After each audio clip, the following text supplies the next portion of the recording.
E aí pessoal, tudo bem? Em sistema de transmissão de dados, hoje eu quero te falar sobre a sincronia na transmissão e comunicação de dados. Vamos lá?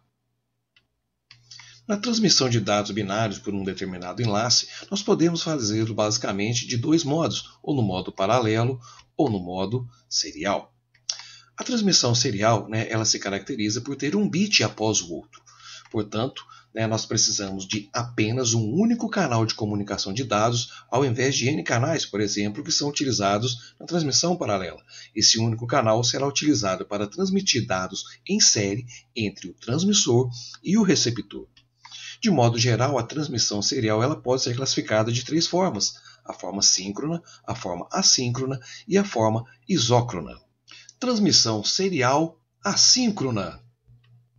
Imagine que você tem uma comunicação serial entre um emissor e um receptor. A transmissão assíncrona ela é assim chamada porque o intervalo de tempo entre as mensagens ele não é importante. As informações elas são enviadas pelo emissor, então recebidas no receptor e convertidas novamente para padrões já estabelecidos. O dispositivo receptor ele pode recuperar as informações enviadas pelo emissor sem se preocupar com o ritmo no qual elas sejam enviadas. Os padrões se baseiam em agrupamentos do fluxo de bits em bytes, ou seja, a cada conjunto de 8 bits nós temos um byte. O sistema emissor ele trata então cada grupo de forma independente, transmitindo ao enlace toda vez que estiver pronto, sem se preocupar com a temporização. Mas como não há sincronização, o receptor não é capaz de usar o time, o tempo, para prever quando o próximo grupo chegará.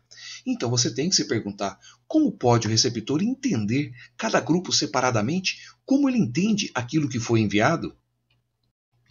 Para alertar o receptor sobre a chegada de um novo grupo, é acrescentado sempre um bit extra no início de cada byte. Bom, esse bit normalmente um bit 0, ele é denominado start bit, bit de início ou ainda bit de start. E como o receptor entende que cada grupo já foi tudo enviado, como será que ele pode determinar então o fim da mensagem?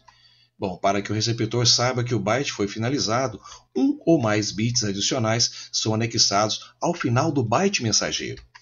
Esses bits, geralmente, nível lógico alto, são uns, eles são chamados de stop bits ou bits de parada.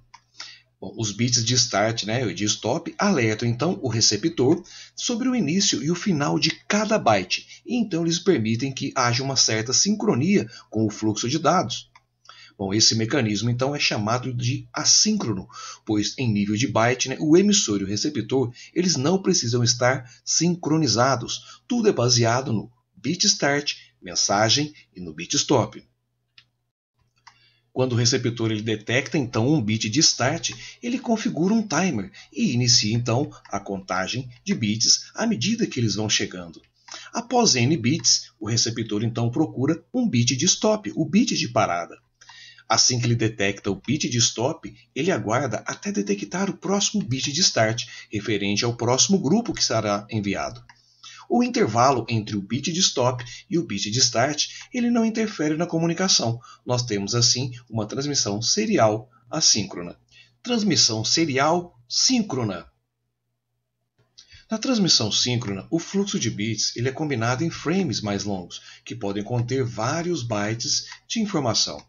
Cada byte é introduzido no enlace de transmissão sem um determinado intervalo entre ele e o próximo byte. Fica a cargo então do receptor separar o fluxo de bits em bytes para fins de decodificação. Os dados são transmitidos na forma de uma string ininterrupta de uns e zeros. O receptor separa essa string em bytes ou caracteres para reconstruir as informações. Foram representadas as divisões entre os bytes. Na realidade, essas divisões elas não existem. O emissor ele alinha os seus dados na forma de uma longa cadeia de caracteres, na forma de uma longa string. O frame ele deve ser todo completo, todo preenchido. Então, para que a transmissão não fique ociosa, zeros e uns devem e são inseridos nos frames. Um outro detalhe bastante interessante é que o intervalo entre os frames ele não necessita obrigatoriamente de ser regular. Em transmissões síncronas, que necessite, né, essa regularidade entre os frames, você deverá utilizar a transmissão serial isócrona. Transmissão serial isócrona. Em áudio e vídeo em tempo real, no qual retardos desiguais entre os frames não são aceitáveis, a transmissão síncrona ela falha. Observe, de acordo com o apresentar dessas imagens, você consegue ter a noção de movimentação. Então, se elas tiverem um determinado tempo adequado, você terá, né, a sensação de movimento. Bom, por exemplo, as imagens de TV são transmitidas a uma taxa fixa de 30 imagens por segundo ou de 30 fps. Se cada imagem for enviada usando um ou mais frames, não poderão existir atraso entre os frames, pois se houver um atraso, a imagem não será formada, né, da forma correta, a imagem não será montada adequadamente.